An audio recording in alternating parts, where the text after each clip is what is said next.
I said Sunrisers at the start. Nothing really will change for me there, but obviously I'd love to see Mumbai. Love to see Mumbai win it, having been there for a couple of years and knowing the players really well and knowing the owners really well. I'd love to see the Mumbai Indians win it. So to be a fitting final, can we get Sunrisers and Mumbai back in? Yeah, we can, can't we? Yeah, it'd be nice to see those two in the final.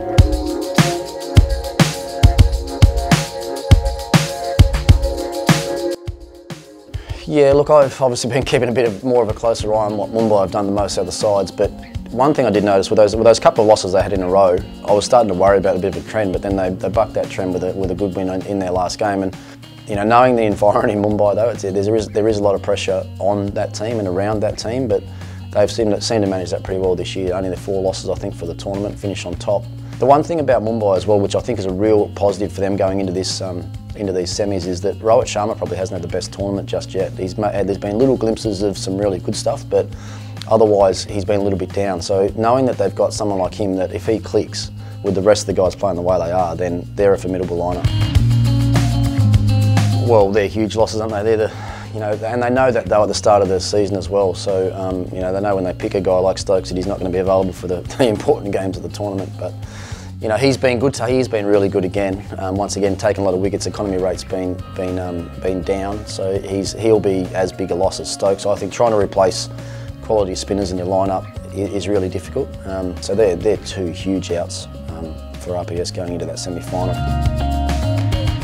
Yeah, I'm actually a big believer in tournament play and trying to find a way to create that bit of momentum going into the finals. You know, all the big World Cups and Champions Trophies and things that I played in, that was always a focus of ours in the Australian cricket team as well, was not necessarily being at your absolute peak for the start of the tournament, because to try and maintain that through 8 or 9 weeks of an IPL is nearly impossible. So Sunrisers have started slowly and have built and built and built, and they're playing their best cricket now, which is, you know, I'd rather be in that camp than being in a team that lost a few going into the finals. So, you know, they've got a lot of experience with Warner, Yuvraj, Bhuvaneshwar, Moses, Shikhar Dhawan. You know, they've got a very experienced side that will handle the finals pressure of IPL pretty well, because they've been there and done it last year. So, yeah, I like the trajectory they're on. I did pick them again at the start of the tournament. I thought they'd be, you know, probably the team to beat just on the depth of their squad.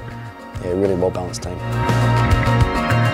As far as consistent teams have been through the IPL, they've been as good as anybody, KKR. They haven't changed their squad much at all through the years. If you look at the core of their side, it's been very, very similar for a long time. And getting Linny back into the side has probably disrupted things more for Calcutta than anything else. They've had to completely reshuffle their batting order. Lynn and Narayan have opened, and Gambhir and Uthappa have batted 3 and 4, which has always generally been the other way around. And Gambhir and Robin Uthappa have been really consistent opening combination for them for a long time. So it's obvious that KKR are putting more emphasis on their power play overs, and I mean, you probably can't argue what they've done, because Narayan's been very dynamic on a couple of occasions, and Linny's been at his, you know, power hitting best a few times as well. But Narayan will be a big player for them obviously as well. If he has a good final or 2 finals, then you know, he could be the difference between winning and losing an IPL.